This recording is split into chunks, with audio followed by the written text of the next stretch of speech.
இப்போது நமது உடல் எடை குறைஞ்சிக்கிட்டே போகணும், அதாவது குறையணும், அதிகரிக்கக்கூடாது, அல்லது ஒரு நிலையிலே இருக்கணும் அப்படின்னா உடம்புல வலி இருக்கணும்.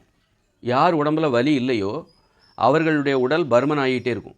வலி தான் அந்த அந்த கொழுப்பை கரைக்குது. வலி எப்படி வரும்? உடம்புல உடற்பயிற்சி செய்கிறதுனால, உடல் உழைப்பில் ஈடுபடுவதனால தான் உடம்புல வலி வரும். அப்போது அப்போது அந்த உடற்பயிற்சி செய்யணும், உடல் உழைப்பில் ஈடுபடணும்.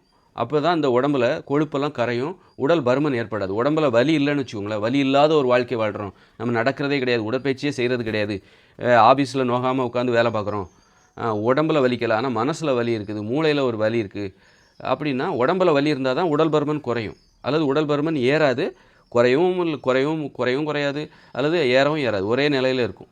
உடம்புல வலி இருக்கணும், அல்லது குறைஞ்சிக்கிட்டே போகணும். ஸ்லிம்மாக இருக்கணும்னா உடம்புல இன்னும் அதிகமான வலி இருந்து கொண்டே இருக்கணும். ஒரு அதிகமான வலி இருந்து கொண்டே இருந்தால் உடல் எடை குறைந்து கொண்டே போகும். வலியே இல்லை என்றால் உடலில், அப்போ உடல் எடை அதிகமாகிட்டே இருக்கும். ஆனால் தலைவலி இருக்குது, ஆஃபீஸ் ஒர்க்கெல்லாம் பார்க்குறேன், டென்ஷனாக இருக்குது, தலைவலிக்குது அப்படிங்கும்போது அதனால் அது முக்கியம் கிடையாது. அது உடல் பருமனே குறைக்காது. தலைவலி, உடல் வலி தான் உடல் பருமனே குறைக்கும். உடல் வலி எப்படி ஏற்படும்? நீ உட்காந்து ஆஃபீஸ்லேயே உட்காந்து வேலை பார்க்குறதுனால உனக்கு ஏற்படாது உடல் வலி. உடல் வலி எப்போ ஏற்படும்னா நடைப்பயிற்சி செய்யணும், உடற்பயிற்சி செய்யணும், உடல் உழைப்பில் ஈடுபடணும், அப்போ தான் உடம்புல வலி ஏற்படும். அப்போ எந்த அளவுக்கு உனக்கு வலி ஏற்படுகிறதோ அந்த அளவுக்கு உன் உடல் எடை குறையும். வலியே இல்லைன்னா, இப்போ கொஞ்சம் தான் உனக்கு உடலில் வலி இருக்குது, நான் கொஞ்சம் தான் நடைப்பயிற்சி செய்கிறேன், மென்மையாக தான் உடற்பயிற்சி செய்கிறேன் அப்படின்னா உனது உடல் எடை கூடவும் செய்யாது, குறையவும் செய்யாது. குறையணும் அப்படின்னு நினச்சேன்னா அந்த வலியை அதிகப்படுத்து. குறையவே தேவையில்லை. நீ குண்டாகணும்னு நினச்சேன்னா உனக்கு வலியே இல்லாமல் பார்த்துக்கோ. உடம்புல வலியே இல்லாமல், உடற்பயிற்சி செய்யாத, உடல் உழைப்பில் ஈடுபடாத, படுத்தே கடை, நோகாமல், அல்லது உடற்பயிற்சி எதுவும் செய்யாத, நோகாமல் ஆஃபீஸ் வேலை பாரியா, வீட்டுக்கு வந்துடுறியா, உன் உடம்புல வலியே இல்லையா, அப்போ உன் உடல் எடை அதிகமாகிட்டே போகும்.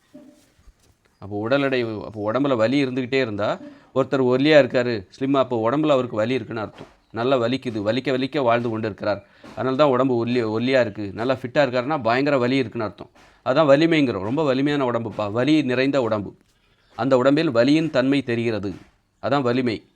வலிமையான உடம்பு, ஒரு உடம்பை பார்த்தா ஒல்லியாக இருக்கார், நல்ல உறுதியாக இருக்குது அப்படின்னா அந்த உடம்புல வலிமை இருக்குது, வலியின் தன்மை இருக்குது, உழைப்பு இருக்குது, உடற்பயிற்சி இருக்குது அப்படின்னு அர்த்தம்.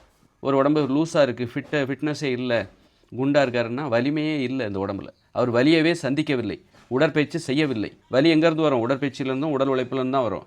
அப்படின்னா அவர்கிட்ட உடற்பயிற்சி இல்லை, உடல் உழைப்பு இல்லை, அதனால் அவர் உடம்புல வலி இல்லை, வலிமையே அவர் உடம்பில் இல்லை, வலிமை இல்லாத உடம்பாக தெரிகிறது.